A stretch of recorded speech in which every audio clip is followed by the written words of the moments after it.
forward blunders, and that means creating nonstop, perpetual war in the Middle East.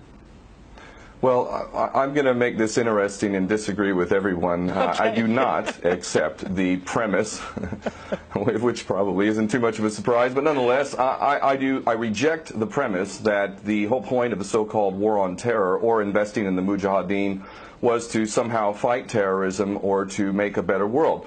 I would argue that if you really want to know what's happening with Middle Eastern policy, then you must read Oded Yanan's A Strategy for Israel in the 1980s. Now, in that document, which is pretty much being played out to a T right now and has been for many years, there were serious objectives for Israel. And Israel's main objectives were to expand and grow in line with the Greater Israel Project. And in order for it to do that, there would need to be an excuse to justify the expansion of Israel. And in order to do that, we would have to sow the seeds of sectarian hatred and violence in the region.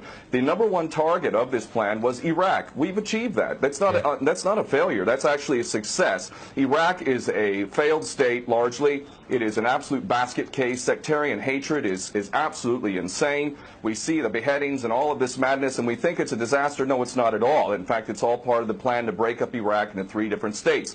When we look at Syria, we also find that the goal is once again the same thing: sow the seeds of sectarian hatred and basically turn that nation into a basket case. This is happening according to plan as well. Now, ISIS, funny enough, could stand for the Israeli Secret Intelligence Service. Many people are seeing the very big benefits to the state of Israel, the so-called Jewish state of Israel, by the breakup and the balkanization of the surrounding states. So actually, if you believe what's being told to you, and I just don't know why anyone would believe anything that comes out of the mouth of virtually any Western leader, whether it be Obama or Bush or any of the rest of them, all of these people are nothing but patent liars, and everything they say is pretty much the opposite of the truth. So I don't accept virtually anything they say. Okay, good. Violence.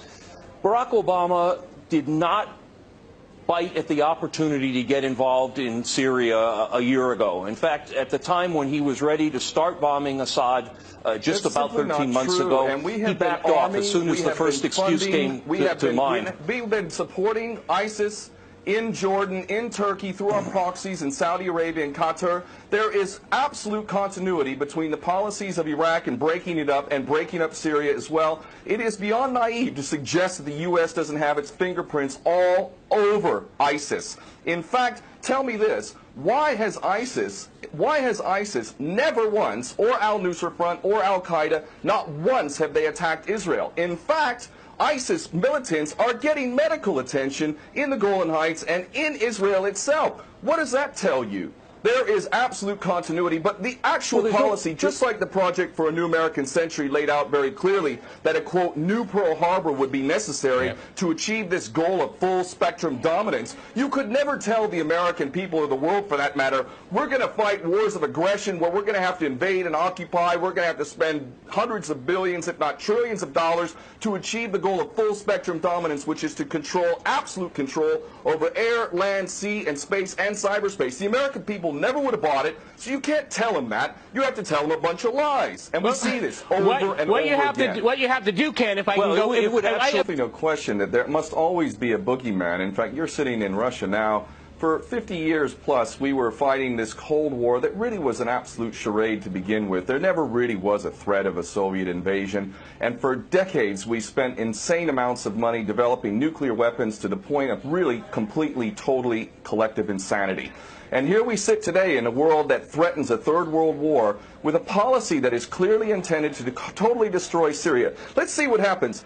If we take Bashar al-Assad out of the equation in Syria, does anybody with half a brain not understand that that vacuum that's going to be created is going to be a vacuum filled by the most powerful interests there? And who is that right now? Well, that would be our best friends and allies, these little Frankenstein monsters that we create, whether it's al-Qaeda or al-Nusra Front or the latest ISIS monster that we've created. Those are the ones that are going to fill that vacuum, and that fits perfectly in line with Oded Yanan's A Strategy for Israel in the 1980s. And if these other two gentlemen haven't read that document, I seriously suggest you do. Another thing that's really worthy of pointing out is the so-called Islamic State is anything but Islamic. And yes, there is a war on Islam.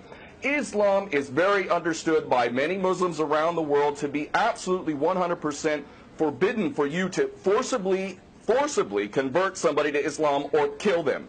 This is totally untrue. Back in the medieval times, when there was Muslim empires, it was an absolute understanding and policy amongst the Muslims who were in charge at that time that those who practiced whatever religion were allowed to continue practicing that religion, and they were not even forced to pay taxes into the Muslim empire itself. However, if people wanted to practice that religion, they would not be able to derive the benefits of the tax system and so on and so forth. The bottom line is no Muslim in their right mind would justify going in and literally executing men, women, and children simply because they don't convert to your religion. These people are not Islamic. They are creations of the monster, which is the empire of the United States and all its cohorts in Israel and England in particular. And this monster is purposely created to justify the continuing insanity of the never-ending war policy, which is really the core of America. And that is exactly why I renounced my U.S. citizenship. This madness cannot be considered anything but the major threat to the world. Okay, Peter, in New York, one of the things we've seen... There are very obvious solutions. One is to arrest the traitors in the U.S. Congress and White House who have sworn to uphold the U.S. Constitution, and somehow the American people have sat by while the president has afforded himself the power to execute anyone, anywhere, anytime, for any American citizen to be detained without any due process of law, no representation, incognito, and theoretically he could be condemned to death by a military tribunal in secret and executed. All of this operating under supposedly the United States Constitution. So all of these traitors need to be arrested, first and foremost. When Netanyahu came to the Congress a couple years back, he received 29 standing ovations by these cowardly chicken hawk traitors. So the American patriots need to stand up and grab a pair and ultimately have some integrity and get rid of these traitors. Secondly, cut off all funding to Israel. Israel is a pariah state, a criminal state. It is committing active policies of genocide by the legal definition of the word according to Black's Law Dictionary. That country needs to be cut off right now. All of their attention needs to turn inward. Stop your little empire endeavors and full spectrum dominance and all of this sort of madness. Start taking care of your infrastructure back home. Start taking care of the American citizens who have worked their whole lives and now find themselves wondering how they're going to keep a roof over their head.